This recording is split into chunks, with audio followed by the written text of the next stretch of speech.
जय तल सद्गुरु प्रभु महाराज को जय, श्री कृष्ण परमात्मा को जय, गीता माता को जय, पोचम अम्मवारी की जय, जय तल सद्गुरु प्रभु महाराज को जय.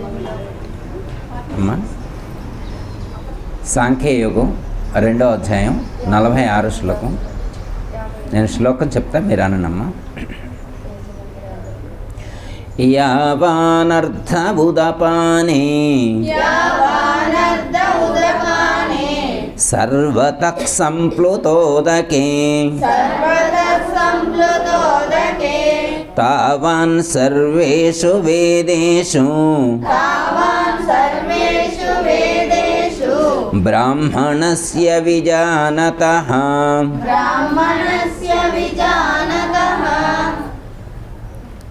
ఓ అర్జున, స్నానపానాదులకు ఉపయుక్తమగు స్వల్ప జలము గల బావి మొదలగు వాని అందు ఎంత ప్రయోజనము కలదో అంత ప్రయోజనము అంతటను నీటితో నిండియున్న మహత్తర జల ప్రవాహమునందు ఇమిడియున్న చందమున వేదముల యందు చెప్పబడిన సమస్త కర్మముల యందును ఎంత ప్రయోజనము కలదో అంత ప్రయోజనము పరమార్థ తత్వము ఎరిగిన బ్రహ్మనిష్ఠునకు బ్రహ్మానందమున ఇమిడి ఉన్నది. స్నానపానాదుల విషయమే అంతటను నీటితో నిండి ఉన్న చెరువు మొదలగు వానియందు మనుజునకు ఎంతటి ప్రయోజనము కలదో అంతటి ప్రయోజనమే సమస్తములైన వేదములందును అనుభవజ్ఞుడైన బ్రహ్మనిష్ఠునకు కలదు. దయతల సద్గురు బ్రహ్మ మహారాజ్. అమ్మ శ్రీకృష్ణ పరమాత్మ గత శ్లోకంలో 45వ శ్లోకంలో ఏ భావాన్ని అయితే సూచించారో దానికి రిలేటెడ్గా ఉండేటువంటి భావాన్ని 46వ శ్లోకంలో కూడా మనకు సూచిస్తున్నారు. 45లో చెప్పిన దాన్నే కంటిన్యూషన్గా 46లో సూచిస్తున్నారు. అంటే ఆత్మజ్ఞానం తెలుసుకున్నటువంటి వాళ్ళ యొక్క వైభవాన్ని, వాళ్ళ యొక్క గొప్పతనాన్ని ఇక్కడ బ్రాహ్మణస్య విజానతః అని చెప్పారు. బ్రాహ్మణస్య విజానతః అని చెప్పారు. అంటే బ్రాహ్మణస్య అంటే బ్రహ్మజ్ఞానమును పొందినటువంటి, విజానతః అంటే విజ్ఞానులు. అంటే ఎవరైతే బ్రహ్మజ్ఞానాన్ని పొందారో అలాంటి బ్రహ్మజ్ఞానాన్ని పొందినటువంటి విఘ్నులు ఎవరైతే ఉంటారో అలాంటి విఘ్నులకు ఎక్కడైతే ఉంటారో అలాంటి విఘ్నులు వేదంలో చెప్పబడినటువంటి సమస్త కర్మలు లేకపోతే సమస్త అనుష్ఠాన విధానాలు ఏవైతే ఉన్నాయో అవన్నీ చేయకపోయినా కానీ అవన్నీ చేసినటువంటి వారు ఎలాంటి మహత్తరమైనటువంటి ఫలితాన్ని పొందుతారో ఆ ఫలితాన్ని వీళ్ళు అలాంటి సాధనలు చేయకుండానే పొందుతారని చెప్తున్నారు. ఇక్కడ మనం చాలా కాన్సన్ట్రేట్గా వినాల్సినటువంటి అంశం. మామూలుగా జనరల్గా ఏంటంటే ఎవరైనా మంత్ర జపం 1,00,000 చేశారని విన్నామనుకోమ్మ, మనకేమనిపిస్తాం, అమ్మ మన మంత్రం చదివి వాళ్ళు 1,00,000 చదివారు 2,00,000 చదివారు అనుకుంటాం. వాళ్ళు సపోజ్ ఒక 9 రోజులు లలిత పారాయణం చేశారనుకోమ్మ, నవరాత్రులు వాళ్ళు చేశారంట, 9 రోజులు పారాయణం చేశారంట, నాకు కుదరలేదు, నేను 3 సార్లు చేస్తే వాళ్ళకి ఎంత పుణ్యం వచ్చింది ఏంటారని అనుకుంటాం. అవునా కదా? అంటే ఎవరైనా ధ్యానం ఎక్కువసేపు చేస్తారనుకోమ్మ, వామ్మ వాళ్ళు అన్ని గంటలు ధ్యానం చేస్తున్నారంట, పుణ్యం అంతా వాళ్ళకే వస్తుంది, వాళ్ళే తరించిపోతున్నారు, మనం ఎట్లా ఆగిపోతున్నాం, మన బ్రతికింతే, మన జీవితం ఇంతే, ఎక్కడ చేసిన గొంగళ అక్కడలాగానే ఉంది, నా కర్మ ఎట్లుంది, నా పరిస్థితి ఎట్లుంది, ఏమీ సహకరించరాయ్, ఎవరు సపోర్ట్ చేయరాయ్, నాకు ఆరోగ్యం బాగాలేదా, పరిస్థితులు బాగలేవా, ఎవరిని వారే అలా నిందించుకునేటువంటి పరిస్థితి కూడా ఉంటుంది. మెయిన్ కాన్సెప్ట్ ఏంటంటే మనకంటే పక్కన ఉన్నటువంటి వాళ్ళు ఎక్కువ సాధన చేసినప్పుడు వాళ్ళని చూసినప్పుడు ఒక విధమైనటువంటి జలసి అనేటువంటిది వచ్చే అవకాశం అనేటువంటిది ఉంటుంది. కానీ ఒక ఆత్మజ్ఞానం తెలుసుకున్నటువంటి వాడు ఇక్కడ ఏమన్నారు, బ్రాహ్మణస్య విజానతః అని చెప్పారు. బ్రాహ్మణస్య అంటే బ్రహ్మజ్ఞానంతో బ్రాహ్మణ అని చెప్పారు. ఎవరైతే బ్రహ్మజ్ఞానాన్ని సంపాదించుకున్నారో అలాంటి బ్రహ్మజ్ఞానాన్ని సంపాదించుకున్నటువంటి జ్ఞానులు ఎవరైతే ఉంటారో, విజ్ఞానులు ఎవరైతే ఉంటారో వాళ్ళు వేదంలో చెప్పబడినటువంటి కర్మకాండ ఏదైతే ఉంటుందో, కర్మ సంబంధమైనటువంటి ఏవైతే ఉంటాయో అవన్నీ చేయవలసినటువంటి అవసరం లేదు, అవి చేయకుండానే చేసినటువంటి ఫలితాన్ని పొందుతారు అని చెప్తున్నారు. అట్లా ఇక్కడ మనకి శ్రీకృష్ణ పరమాత్మ ఒక మంచి చక్కటి ఉపమానాన్ని ఇచ్చారు. స్నానపానాదులకు ఉపయుక్తముకు స్వల్ప జలము గల బావి మొదలుగు వాని ఎంత ప్రయోజనము కలదో అంత ప్రయోజనము అంతటను నీటితో నిండి ఉన్నటువంటి మహత్తర జలప్రవాహమునందు కూడా ఇమిడి ఉన్న చందమున అని చెప్పి మనకు ఒక బావిని ఒక నదిని ఎగ్జాంపుల్గా ఇచ్చారు. ఒక బావిని ఒక నదిని ఎగ్జాంపుల్గా ఇచ్చారు. అంటే ఇక్కడ మెయిన్ కాన్సెప్ట్ ఏం చెప్తున్నానంటే, ఒక ఆయన స్నానం చేయాలనుకున్నాడు, దగ్గరలో నది లేదు, బావిలో ఉన్నటువంటి నీటితో స్నానం చేయగలడా లేదా? చేయొచ్చు కదా. దప్పిక అవుతుంది, ఇప్పుడు నది కాడికి వెళ్ళి నదిలో నీళ్ళే తాగాల, బావిలో ఉన్న నీళ్ళతోటి కూడా తాగొచ్చా? అంటే జ్ఞాని అయినటువంటి వాడు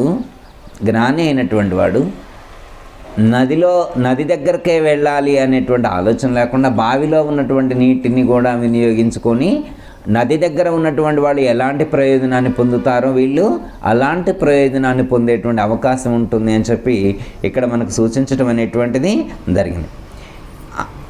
అది ఎగ్జాంపుల్ చెప్పారు. దానికి ఏమని చెప్తున్నాడు, వేదముల యందు చెప్పబడినటువంటి సమస్త కర్మములందును ఎంత ప్రయోజనము కలదో అంత ప్రయోజనము పరమార్థతత్వం ఎరిగిన బ్రహ్మనిష్ఠునకు బ్రహ్మానందమనందే ఇమిడి ఉన్నది అని చెప్పారు. అంటే నది వద్ద స్నానం చేసినటువంటి వాడికి ఎలాంటి ప్రయోజనం కలుగుతుందో బావి దగ్గర స్నానం చేసినటువంటి వాడికి కూడా అలాంటి ప్రయోజనమే కలుగుతుంది అని చెప్పారు.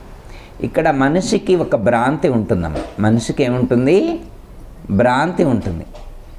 అంటే ఆ భ్రాంతిని విడిచిపెట్టేటువంటి ప్రయత్నం చేయగలగాలి. మనిషికి పరిమితమైనటువంటి దృష్టి ఉంటుంది. మనిషికి ఏముంటుంది? పరిమితమైనటువంటి దృష్టి ఉంటుంది. ఆ పరిమితమైనటువంటి దృష్టిని దాటాలన్నమాట. విశాల దృక్పథం ఏర్పడాలన్నమాట. దాన్ని విశిష్టమైనటువంటి లక్షణం అన్నారు. ఇక్కడ దాన్నే విజ్ఞానము అని చెప్తున్నారు. విజానత అని ఉదహరించామట. దాన్ని విజ్ఞానము అని చెప్పారు. అంటే ఒక అంశాన్ని కానీ ఒక విషయాన్ని కానీ ఒక విజ్ఞుడి యొక్క దృక్కోణం ఒక విధంగా ఉంటుంది, ఒక సామాన్యుడి యొక్క దృక్కోణం ఒక విధంగా ఉంటుంది. అర్థమైందమ్మా?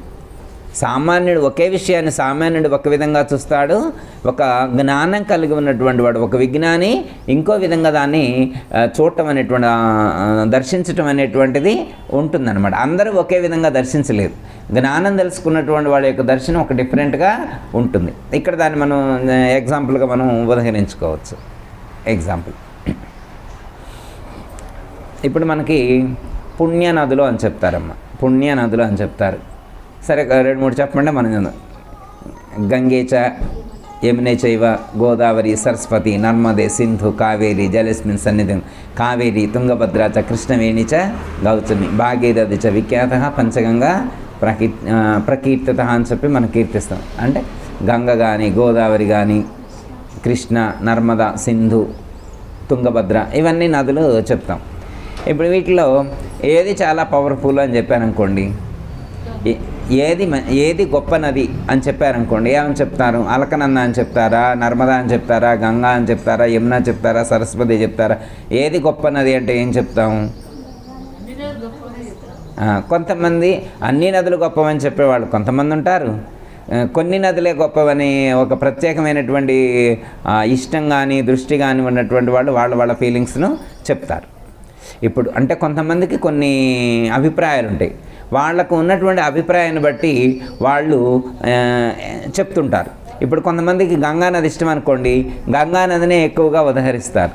కొంతమంది ఏంటంటే కృష్ణానదిని చెప్తారు, కొంతమంది గోదావరి నదిని చెప్తారు, కొంతమంది యమునా నదిని చెప్తారు.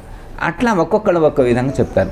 ఈ నదులన్నీ కలిసి సముద్రంలో కలిసినాయి అనుకోండి, ఇవన్నీ కలిసి సముద్రంలో కలిసినాయి అనుకోండి. ఇప్పుడు సముద్రంలో ఎన్ని నదులు ఉంటాయి?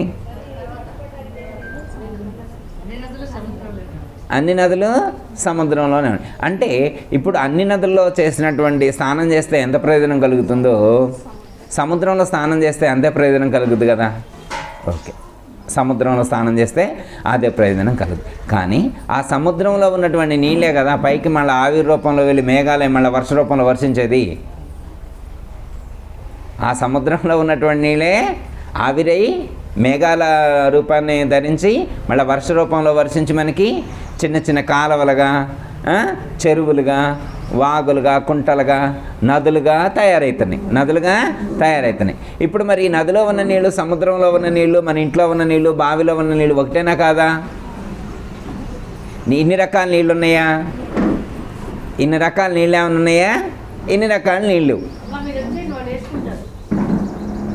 ఇన్ని రకాల నీళ్ళు లేవు. ఉన్నది ఒకే రకం నీళ్ళు, ఉన్నది ఒకే రకం నీళ్ళు. కానీ మన యొక్క భ్రాంతి చేత ఒక రకం నీళ్ళు ఎక్కువని ఒక రకం నీళ్ళు తక్కువ అనేటువంటి ఆలోచనలో మనం ఉన్నాం. ఒక రకమైనటువంటి నీళ్ళు ఎక్కువ. సపోజ్ ఒక ఉదాహరణకు ఒక ఎగ్జాంపుల్, ఒక ఆయనకు బాగా దప్పిక అవుతున్నాయి అనుకోండి. బాగా దప్పిక అయ్యేటువంటి వ్యక్తికి గోదావరి నీళ్లు తొందరగా దప్పిక తీర్చుద్దా? గంగా నదిలో ఉన్నటువంటి నీళ్లు తొందరగా దప్పిక తీర్చుతాయా? బావిలో ఉన్న నీళ్లు తొందరగా దప్పిక తీర్చుతాయా? ఇంట్లో ఉన్నటువంటి ఫిల్టర్లో ఉన్నటువంటి నీళ్లు తొందరగా దప్పిక తీర్చుతాయి? ఏ నీళ్లు తొందరగా దప్పిక తీర్చగలుగుతాయి? వేటికి శక్తి ఉంది?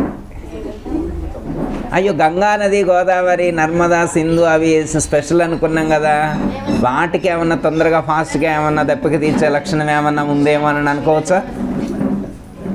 అట్లేం లేదుగమ్మా. అంటే మనిషికి ఆ జ్ఞానం ఉన్నప్పుడు, ఒక విజ్ఞానం కలిగినప్పుడు, అంటే ఒక విశాలమైనటువంటి దృక్పథంతో ఆలోచించినప్పుడు ఆ సత్యాన్ని, ఆ వాస్తవాన్ని గుర్తించగలుగుతారు. ఏమిటా వాస్తవం అంటే అన్నిటి యందు కూడా ఉన్నది ఒకటే తత్వాన్ని దర్శించినటువంటి వాడికి మళ్ళీ భిన్న అభిప్రాయం అనేటువంటిది ఉండదు. మళ్ళీ ఒకటి ఎక్కువ ఒకటి తక్కువ అనేటువంటి ఆలోచన ఉండదు. ఒకటి ఎక్కువ ఒకటి తక్కువ అనేటువంటి ఆలోచన ఉండదు. ఇప్పుడు ఒక విజ్ఞాని ఉండనుకోమ్మ, ఇప్పుడు కాశీ వెళ్ళాడు, స్నానం చేయడానికి కుదరలేదు, గంగానదిలో స్నానం చేయడానికి కుదరలేదు. ఇప్పుడు ఇంటికి వచ్చిన తర్వాత ఏం కాదా, ఇంట్లో ఉన్న నీళ్ళు పోసుకుంటే ఏం కాదా? ఇప్పుడు గంగా నదిలో స్నానం చేయడం ద్వారా రావాల్సినటువంటి పుణ్యం కానీ అలాంటివన్నీ తగ్గుతాయా తగ్గవా? ఇప్పుడు కాశీ దాకా వెళ్ళండమ్మా, గంగా నదిలో స్నానం చేయాలా? కుదరలేదు. ఆ రోజు అందరూ వెళ్తున్నారు, ఈయన కొంచెం స్ట్రెయిన్ అయ్యిండి పడుకోండి, అందరు స్నానాలు చేసి వచ్చారు. మళ్ళీ స్నానానికి వెళ్ళడానికి ఈయన కుదరలేదు. తెల్లారిపోతుంటే టూరిస్ట్ బస్సు అందరితో పాటు వచ్చిండు, నేను స్నానం చేయలేదని ఆ స్నానం చేయలేదనే భ్రాంతే మిగిలింది. కానీ ఈ గంగానదిలో నీళ్ళే సముద్రంలోకి వస్తున్నాయి, ఆ సముద్రంలో నీళ్ళే ఆవిరై మేఘ రూపంలో వర్షించి మన ఇంట్లో ఉన్నటువంటి ట్యాంకులోకి వచ్చేది కూడా అవే నీళ్ళు అనేటువంటి జ్ఞానం కలిగిందనుకోండి. ఆ నీళ్ళు వేరే ఈ నీళ్ళు వేరే కదా, అన్ని నీళ్ళు ఒకటే అనేటువంటి జ్ఞానం ఉందనుకోండి, ఇంకా సంశయం ఉంటుందా? ఇంకా ఆ జ్ఞానం లేదనుకోండి, సంశయం సందేహం అనేటువంటిది ఉంటుంది. అర్థమైందమ్మా? ఇక్కడ అదే చెప్తున్నారనమాట. 2వ అధ్యాయం 46 శ్లోకంలో ఏమని చెప్తున్నారంటే, బ్రాహ్మణస్య విజానతనః అంటే బ్రహ్మజ్ఞానం కలిగి ఉన్నటువంటి విజ్ఞుడి యొక్క ఆలోచన విధానానికి ఒక సామాన్యుడి యొక్క ఆలోచన విధానానికి ఉండేటువంటి డిఫరెన్సు ఇలాగే ఉంటుంది అని చెప్తున్నారు. ఈ శ్లోకానికి రామానుజాచార్యుల వారు ఒక డిఫరెంట్గా చెప్పారు. ఇదే భావాన్ని రామానుజాచార్యుల వారు చెప్పారు. ఏమని చెప్పారంటే, ఇప్పుడు ఉదాహరణకి మనం నది కాడికి వెళ్ళామనుకోండి, నదిలో ఎన్ని నీళ్ళు ఉంటాయి? చాలా నీళ్ళుంటాయి. ఆ నీళ్ళన్నిటితో నీకేం పని? రామానుజాచార్యుల వారు చెప్తారు, ఈ శ్లోకాన్ని వ్యాఖ్యానం చేసేప్పుడు చెప్పారనమాట. ఆ నదిలో ఉన్న నీళ్ళన్నిటితో నీకేం పని? నీకు దప్పికైతే 2 గ్లాసులు ముంచుకొని తగ్గు చాలు. నీకు ఎంతవరకు అవసరం? ఓన్లీ 2 గ్లాస్ వాటర్తో నీకు సంబంధం. తర్వాత ఆ నదిలో నీళ్ళతో నీకేం పని? ఆ నీళ్ళన్నిటితో నీకు సంబంధం లేదు. నెక్స్ట్, ఒక ఆయనకి బాగా ఆకలి అవుతుంది. ఒక ఫంక్షన్ కాడికి వెళ్ళాడు, అక్కడ చాలా రకాల ఐటమ్స్ ఉన్నాయి. ఆ ఐటమ్స్ అన్నిటితో నీకెందుకు? నీ ఆరోగ్యానికి సంబంధించినటువంటి పదార్థం ఏం దొరికిందో అది తిన్ను, బయటికి రా. వాడు అదట్లో నిండు, ఇది ఇట్లో నిండు, ఐస్ క్రీమ్లో పుల్ల పెట్టలేదు, ఇవన్నీ వాటన్నిటితో నీకెందుకు? పన్నీర్ ముక్కలు తక్కువ వేసిండు, మసాలా ఎక్కువ వేసిండు, ఇవన్నీ నీకెందుకు? నీకేం అవసరం వాటన్నిటితోటి? నీకు అవసరమైంది ఏదో అంత తినరా, విమర్శించడానికి అవసరం లేదు. జ్ఞానం ఏం చేస్తాడంటే, నది కాడికి వెళ్తే తనకు అవసరమైనటువంటి ఆ గ్లాసు నీళ్ళు తాగొస్తాడు. ఆ నది గురించి నో కామెంట్. ఒక ఆకలి అయ్యేటువంటి వ్యక్తి తనకు కావలసినటువంటి ఆహారాన్ని మాత్రమే స్వీకరించి వస్తాడు తప్ప నో కామెంట్ చేయడు. తనకి ఏది అవసరమో దాన్ని మాత్రమే పొందుతాడు, తర్వాత కామెంట్ అనేటువంటిది చెయ్యడు. అది జ్ఞానం యొక్క లక్షణం. మనం అలా ఉంటామా? మనం అలా ఉండమన్నమాట. అన్నీ చూస్తాం, అన్నిటి గురించి మాట్లాడుకోవాలి, అందరి గురించి మాట్లాడుకోవాలి. అలా పట్టుకొని ఇస్తర్లో పెట్టుకొని ఎవరు ఎలా తింటున్నారో కూడా, మళ్ళీ దేంతో దేన్ని మిక్స్ చేసుకొని తింటున్నారో కూడా చూస్తాం. అదేం తెప్పినామా? గోంగూర బత్తుల్లో పన్నీర్ ముక్కలు అద్దుకుందామా? నేను ఎప్పుడు చూడలేదండి. ఆమె ఎట్లా అద్దుకుంటే నీకెందుకు తల్లి? నీకు ఆకలి అయితే కొద్దిగా తిని బయటికి రారాదు. నేను చెప్పను, ఆమెకు అందుకే కడుపులో నొప్పి వచ్చింది, అట్ట తిన్నది. అందుకే నేను చెబితే అస్సలేలా నిద్ర పట్టదన్నమాట. రామానుజాచార్యుల వారు ఏమని చెప్తున్నాడు, నాయన నీకు ఆకలి అయితే 2 ముద్దలు తిని అంతే, దర్శాలు, మిగతా వాటితో నీకు సంబంధం లేదు, మిగతా వాటితో నీకు సంబంధం లేదు. ఒక పేషెంట్ని గురించి చెప్పారు. ఒక పేషెంట్కి కడుపు నొప్పి వచ్చింది, హాస్పిటల్కి వెళ్ళాడు. పేషెంట్కి కడుపు నొప్పి వస్తే హాస్పిటల్కి వెళ్తే ఈయనకి అవసరమైనటువంటి ఆ కడుపు నొప్పికి సంబంధించినటువంటి ఒక టాబ్లెట్ ఏదో అది తెలుసుకొని చేసుకుంటే చాలు. ఆ షాపులో ఉన్నటువంటి మిగతా 4000 రకాల మందులతో నీకు అవసరం లేదు. షాపులో 4000 రకాల మందులు ఉన్నాయమ్మా, అది ఏ కంపెనీది, ఆ కంపెనీ ఎక్కడుంది, అందులో ఏం కాంబినేషన్ ఉంటుంది, ఇవన్నీ నీకెందుకు? నీకు కడుపు నొప్పి అవసరమైనటువంటి ఆ ఒక్క ట్యాబ్లెట్ వేసుకొని నీ పద్ధతి 12 నువ్వు చూసుకుంటే ఇది జ్ఞానం యొక్క లక్షణం. జ్ఞానం యొక్క థాట్ ఇలా ఉంటుంది. ఎందుకంటే సమయాన్ని దుర్వినియోగం చేసుకోడు, సమయాన్ని వేస్ట్ చేసుకోడు. ఓకే, ఇప్పుడు అర్థమైంది. ఏమర్థమవుతుంది? రామానుజాచార్యుల వారు చెప్పినట్టు, దప్పికైతే నీ గ్లాస్ వాటర్ తాగు, నీకు దప్పిక తీరడానికి నీళ్ళు వచ్చినాయి, అది పరమాత్మ యొక్క ప్రసాదంగా స్వీకరించు, అదే గంగా తీర్థంలో భావించు. అదే నేను కిన్లే వాటర్ తప్ప ఏం దావను, యాక్వాఫినా బాటిల్ తెచ్చిండు, ఇట్లా నీకు అవసరం లేదు. నీ దప్పిక తీరడానికి కావాల్సినటువంటి నీళ్లు, ఆ తీర్థం వచ్చిందా లేదా అనేటువంటిది నీకు అవసరం. ఆకలి అయినప్పుడు నీకు సరైనటువంటి ఆహారం అందిందా లేదా అనేటువంటి నువ్వు చూసుకో. మనం దేనికోసం బతుకుతున్నాం? ఈ ప్రపంచంలో మనిషి బ్రతకాలంటే ఏముండాలా? 2 రకాలు ఉండాలి. మనిషి బ్రతకడానికి ఏం కావాలా? 2 రకాలు ఉండాలి. 1 ఆహారము, 2 నీరు. ఏం గురువుగారు ఇవన్నీ మాకు అవసరం లేదు, హెచ్ఏఎల్ కానీ వాళ్ళు ఏమనుకుంటున్నారు, అసలు అన్నమే తినకుండా ఉంటారు, నీళ్ళు కూడా తాగకుండా ఉంటారని అనగలరమ్మా? వాయుభక్షణ చేసేవాళ్ళు కూడా ఉండొచ్చు. మరి ఈ హెచ్ఏఎల్ కాలనీలో ఉన్నారో నాకు తెలియదు, అమ్మగారికి తెలుసు ఎక్కువ. హెచ్ఏఎల్లో వాయుభక్షణం ఇది తెలుసుకమ్మా. వాయుభక్షణం అంటే గాలిని మాత్రమే ఆహారంగా స్వీకరించి జీవించే వాళ్ళు హిమాలయస్లో ఉంటారు. మరి ఇక్కడ ఈ కాలనీలకి ఇంకా వచ్చారో లేదో తెలియదు, తెలుసుకోవాలి తర్వాత. ఓకే, అంటే ఇప్పుడు ఏమర్థమవుతుంది? దప్పికైతే గ్లాస్ వాటర్ మాత్రమే నీకు సంబంధం, ఆకలి అయితే కొంచెం ఫుడ్ మాత్రమే తీసుకో. వ్యాధి ఉంటే నీ వ్యాధికి అవసరమైనటువంటి ఔషధం గురించి మాత్రమే నువ్వు ఆలోచించు, మిగతా వాటి గురించి ఆలోచించి నీ సమయాన్ని దుర్వినియోగం చేసుకోవద్దు. మా గురువుగారు ఒక మాట చెప్తారు. అంటే చదియన్నామైతేనేమి, సంకటన్నామైతేనేమి,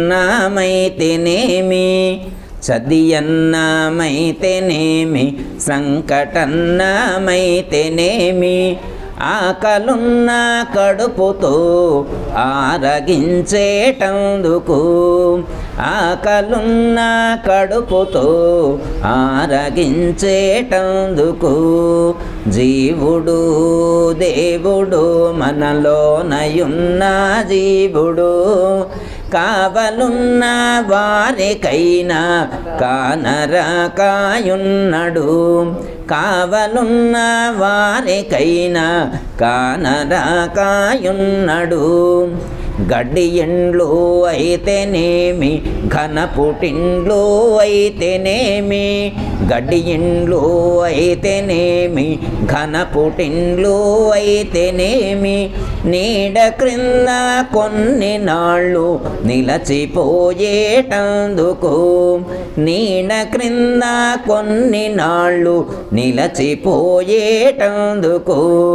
జీవుడు దేవుడు మనలోనయున్న జీవుడు, కావలున్న వానికైనా కానరకాయున్నడు. జ్ఞాని యొక్క థాట్ ఎలా ఉంటుంది? జ్ఞాని యొక్క థాట్ తీసుకున్నటువంటి ఆహారం అది ఔషధం అనే భావిస్తాడు.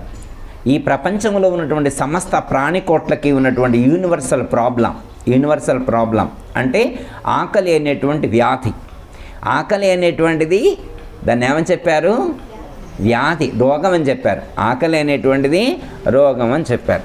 సపోజ్ ఉదాహరణకు అమ్మ ఎవరికైనా జ్వరం తగిలిందనుకో అమ్మ, హాస్పిటల్కి వెళ్ళారనుకో, డాక్టర్ గారి దగ్గరికి వెళ్ళారనుకో, డాక్టర్ గారి దగ్గరికి వెళ్ళినప్పుడు ఆయన ఇచ్చిన మెడిసిన్ తీసుకొని వస్తారా? డాక్టర్ గారు ఆ ఇచ్చే టానిక్ కొంచెం తీయగా ఉండాలా, ఆ ట్యాబ్లెట్లు కూడా తీయగా ఉండాలి, చేదుగుంటే వగరగా ఉంటే నేను వేసుకోను డాక్టర్ గారు అని అంటామా? ఇచ్చిని తీసుకొని వస్తామా అమ్మ? ఇచ్చినవి తీసుకొని వస్తాం కదా, అక్కడ కామెంట్ చేయం. టానికుల్లో తీయకుండాలి అనే మన ఇష్టానికి తగ్గట్లుగా ఉండవు టానిక్లు. మన ఇష్టమైనట్టుంటాయి ఆ ట్యాబ్లెట్లు కానీ టానిక్లు కానీ ఉండవు కదా. కానీ ఇక్కడ మరి ఒక రోగానికి ఒక మెడిసిన్ తీసుకున్నప్పుడు ఆ మెడిసిన్ టేస్ట్గా ఉండాలని మనం కోరుకోం, అవునా కదా. మెడిసిన్ టేస్ట్గా ఉండాలని ఎవరు కోరుకుంటారు? పిల్లలు కోరుకుంటారు. చిన్నపిల్లలు, ఏమీ తెలియని పిల్లలకి చేదు ట్యాబ్లెట్ ఇస్తే వేసుకోరు అన్నమాట. వారికి బెల్లం చిన్నగా మెత్తగా నూరి ఆ బెల్లం మధ్యలో ఆ ట్యాబ్లెట్ పెట్టి వాళ్ళకి వేస్తారన్నమాట. పిల్లలకు అవసరం ఆ టేస్టు, పిల్లలకు అవసరం. ఇప్పుడు మనం ఉన్నాం అనుకోండి, మనకు ఆ టేస్ట్ అవసరమా? టానిక్ చేదుగా ఉన్నా కానీ తప్పదు, తాగుతాం. ఇప్పుడు షుగర్ పేషెంట్లకి ఇచ్చే మందులు ఉంటాయమ్మా, మీకు షుగర్ ఉన్న వాళ్ళకి తెలుస్తుంది, అందరికీ తెలీదు. కానీ అవి ఎంత చేదుగా ఉంటాయో. వాళ్ళు కాకరకాయ తినాలంట, మిగతా వాళ్ళందరూ స్వీట్ తింటే వీళ్ళు కాకరకాయ ముక్కలు ఫ్రై చేసుకొని తినాలన్నమాట. మళ్ళా అంటే వీళ్ళకి చేదే ఔషధంలా పనిచేస్తుంది, చేదే ఔషధంలా అంటే ఒక మెడిసిన్ తీసుకునేటువంటి వాడు, ఒక వ్యాధి ఉన్నటువంటి వాడు, ఆ వ్యాధికి మెడిసిన్ తీసుకునేటువంటి వాడు టేస్ట్ కావాలని ఎలా కోరుకోడు. మరి ఆకలి అనేటువంటిది రోగం అయితే, ఆకలి అనేటువంటిది ఒక వ్యాధి అయితే, మరి ఆ వ్యాధికి తీసుకునేటువంటి మెడిసిన్, ఏ మెడిసిన్ తీసుకోవాలి మనం? ఆహారము అనేటువంటి మెడిసిన్ తీసుకోవాలి. ఏం తీసుకోవాలా? ఆహారం అనే మెడిసిన్ తీసుకోవాలి. మరి ఆకలి అనేటువంటి రోగానికి ఆహారం అనేటువంటి మెడిసిన్ తీసుకోవాలండి. మరి ఆహారం అనేటువంటి మెడిసిన్ టేస్ట్గా ఉండాలనుకోవడం ఎందుకు? అక్కడే కదా టైం మొత్తం వేస్ట్ అయిపోయేది. అర్థమైందమ్మా? ఆకలి అనేటువంటి దాని రోగానికి ఆహారం అనేటువంటిది టేస్ట్గా ఉండాలని అనుకోవలసిన అవసరం లేదు అని చెప్తున్నారు. అది మనకి కాదు, మనం అంత స్థాయికి రాలేదు కాబట్టి. ఇది మహాత్ములకి, ఇది ఎవరికి? మహాత్ములకి, జ్ఞానులు, యోగులు, ఋషులు, సద్గురువులు, ఇలాంటి వాళ్ళందరూ అలాగే జీవించారు. ఇప్పుడు సన్యాసం తీసుకున్నటువంటి వాళ్ళని మీరు చూసే ఉంటారు. వాళ్ళకి ఒక్కటే ఉంటుంది భిక్షాపాత్ర, 4-5 రకాలు తగిలించుకొని పోరు. ఇప్పుడు మనం హోటల్ కాడికి వెళ్ళామనుకోమ్మా, ఇడ్లీకి ఒక దాంట్లో చట్నీ, పల్లి చట్నీ ఒక దాంట్లో, అల్లం చట్నీ ఒక దాంట్లో, బాక్స్ తీసుకుపోయి దాంట్లో వేయించుకొని వస్తాం, అవునా కదా. కానీ సన్యాసులు భిక్షకి వెళ్ళారనుకోమ్మా, ఆ భిక్షాపాత్ర ఒకటే ఉండదు, అది తీసుకొని వెళ్తారు. వాళ్ళు అందులో ఏదేసినా ఒకటే, వాళ్ళు అన్నం వేసినా, కూర వేసినా, మజ్జిగ వేసినా, సాంబారు పోసినా, ఏదేసినా అన్నీ ఒకే దాంట్లో వేసుకొని మిక్స్ చేసుకొని తింటారు. మళ్ళీ వాళ్ళు సాంబారు పోస్తున్నామమ్మా, ఇగో ఉండు ఈ లోపల గిన్నె వేస్తాను తీయరు, వాళ్ళకి అన్ని గిన్నెలు లేవు, ఒకటే గిన్నె ఉంటుంది, మీరు ఏది ఇచ్చినా అందులోనే వేసుకుంటారు. మనం అలా తినగలమా? మరి మనకి వాళ్ళకి డిఫరెన్స్ ఏంటి అంటే, మనం రుచిని జయించిన వాళ్ళం, వాళ్ళు రుచిని జయించలేదు, అంతేగా. వాళ్ళే రుచిని జయించారు, మనమే జయించలేదు.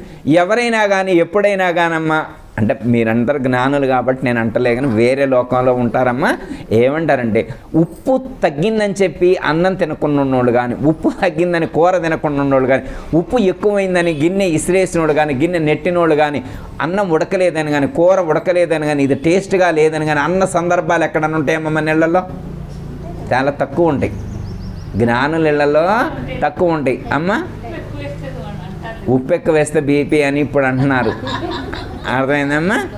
అంటే ఎందుకంటే అమ్మా, జ్ఞాని అన్నిటినీ జయిస్తాడు, జ్ఞాని అన్నిటినీ జయిస్తాడు. మా నాన్నగారు ఎక్కడికన్నా ఒక్కోసారి వెళ్ళినప్పుడు, అన్ని సందర్భాల్లో కాదు, ఒక్కో సందర్భంలో పెడతారనుకో అన్నీ కలుపుతారు, చట్నీ, పప్పుకూర, సాంబార్ అన్నీ కలిపి తినేస్తారు. భక్తులందరూ కూడా అదే ప్రసాదంగా పెడతారు, వారు కూడా అదే తింటారు. అలా మేము తినలేము. వారు ఇప్పుడు ఎందుకు వారు మహాత్ములు అయ్యారు అంటే వారు జయించారు, అందుకే ఆ పాట రాశారు. చదియన్నమైతేనేమి, సంకటన్నమైతేనేమి, ఆకలున్న కడుపుతో ఆరగించేటందుకు. ఇంకోటి ఏంటంటే, మనకి ఇక్కడ అన్నీ వండుకొని తింటూ ఉన్నాం కాబట్టి, బయటికి వెళ్ళట్లేదు కాబట్టి ఆ అన్నం విలువ తెలియట్లే, మనకి అన్నం విలువ ఏంటో తెలియట్లే. ఒక్కసారి కనుక మనం తమిళనాడుకి వెళ్ళి కానీ, ఇటు నార్త్కి వెళ్ళి కానీ వెళ్ళొస్తే అమ్మ తెలుస్తుంది అనమాట ఆ అన్నం విలువ ఏంటనేటువంటిది. మనం రోజు తినేటువంటి వీటి విలువ ఎంత అనేది అక్కడ పోతే తెలుస్తుంది అనమాట.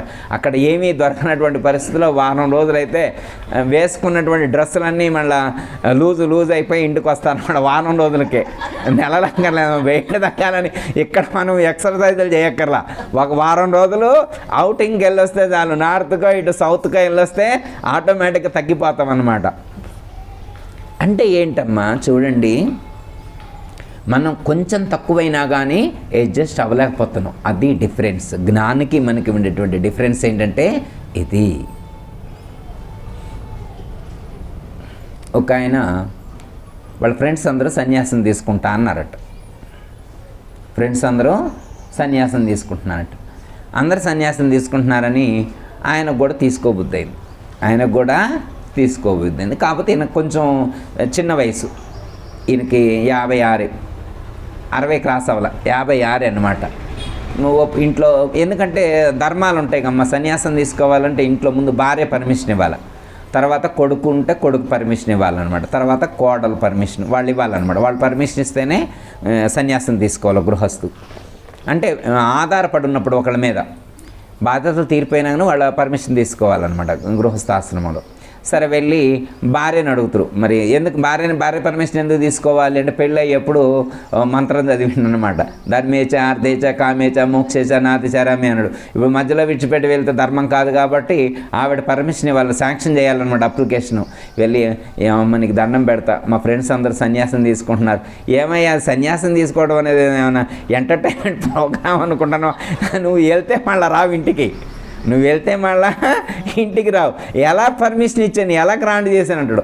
ఏం కాదు మా ఫ్రెండ్స్ అందరూ వెళ్తున్నారు అంటాడు. సరే ఆయన మీద ఉన్న ప్రేమతోటి అని యాక్సెప్ట్ చేస్తాయి. వెళ్తారు.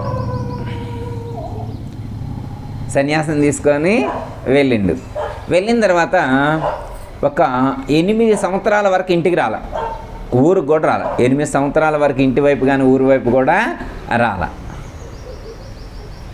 8 సంవత్సరాల తర్వాత ఒక రోజు వాళ్ళ ఊరు వచ్చిండు.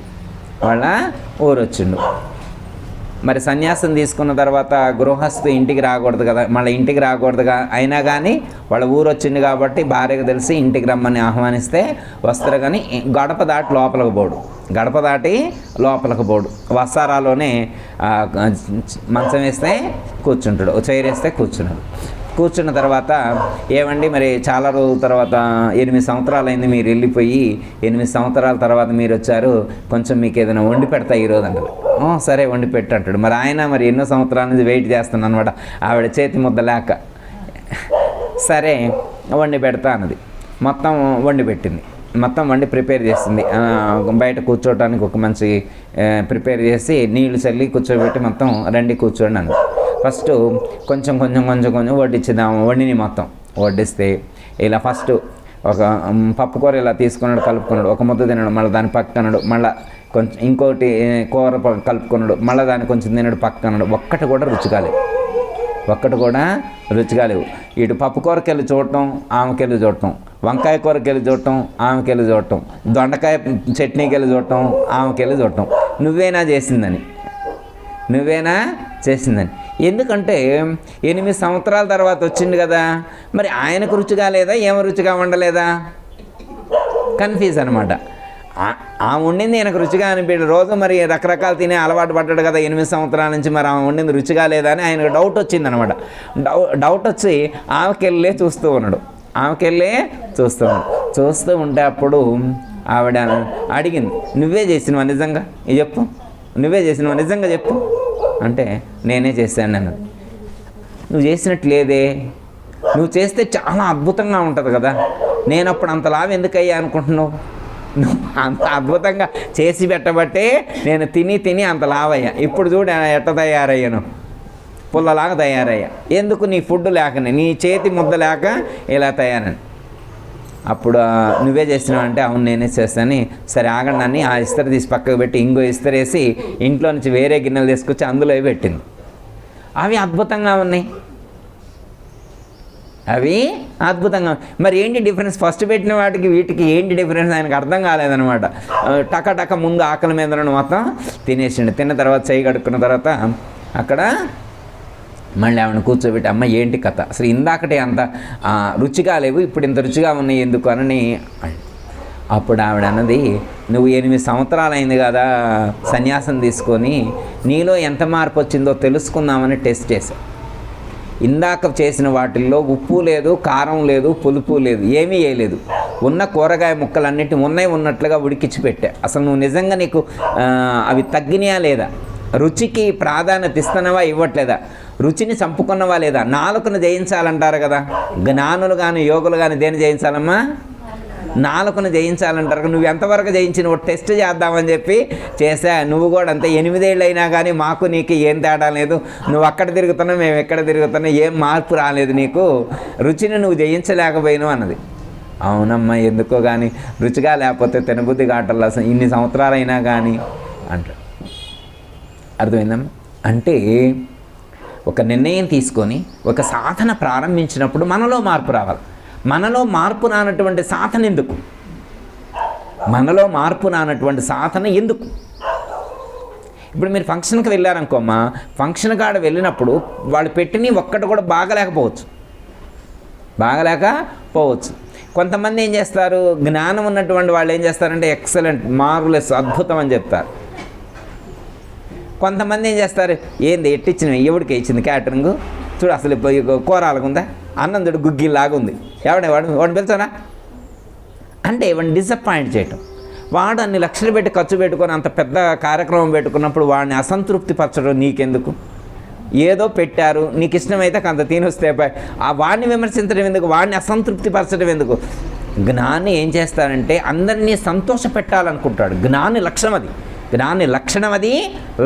అది. అర్థమైందమ్మా? ఎవరిని కూడా ఇబ్బంది పెట్టే ప్రయత్నం చేయడు. దట్ ఈజ్ జ్ఞాని యొక్క లక్షణం అది.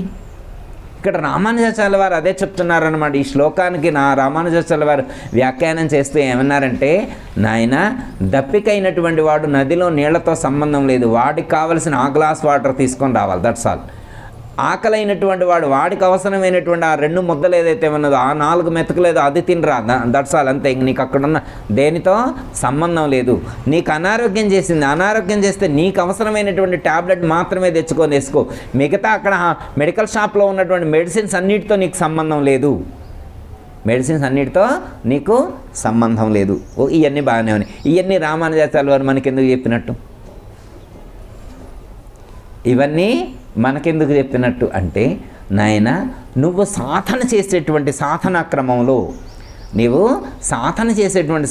క్రమంలో ఈ లోకంలో ఉన్నటువంటి వాళ్ళు అనేక మంది అనేక పద్ధతులను అవలంబిస్తారు. అనేకమైనటువంటి పద్ధతులను అనుసరిస్తారు. అనేకమైనటువంటి విధానాలలో అనుష్ఠానం చేస్తూ ఉంటారు. ఒక్కో మంత్రానికి ఒక్కో పద్ధతిగా అనుష్ఠానం ఉంటుంది, ఒక్కో పద్ధతిగా ఉపాసనా క్రమం ఉంటుంది. అట్లా మంత్రానుష్ఠానం చేసేవాళ్ళు కానీ, జపం చేసేటువంటి వాళ్ళు కానీ, పూజ చేసేవాళ్ళు కానీ, అర్చన చేసేవాళ్ళు కానీ, హోమం చేసేవాళ్ళు కానీ, ఇలా చేసేటువంటి సత్కర్మలు చేసేటువంటి వాళ్ళందరూ ఒక్కొక్కరు ఒక్కో విధానాన్ని అనుసరిస్తారు. వాటన్నిటితో నీకు సంబంధం. నీవు ఎన్నుకున్నటువంటి లక్ష్యం ఏదైతే ఉన్నదో, నీవు ఎన్నుకున్నటువంటి దైవం ఎవరైతే ఉన్నారో, నీవు ఎన్నుకున్నటువంటి మంత్రం ఏదైతే ఉన్నదో, దాంతోటే నీకు సంబంధం. నువ్వు ఒక దైవాన్ని నమ్మి ఆ దైవానికి సంబంధించినటువంటి ఒక మంత్రాన్ని పట్టుకొని నువ్వు అనుష్ఠానం చేస్తున్నావు. That's all. ఆ మంత్రం నందు మాత్రమే నువ్వు విశ్వాసం ఉంచు, అంతే తప్ప పక్కన వాళ్ళు చెప్పేటువంటి ఆ మంత్రం తక్కువది, ఈ మంత్రం తక్కువది, ఆ సాధన తక్కువది, ఈ సాధన తక్కువది అని నువ్వు అనొద్దు.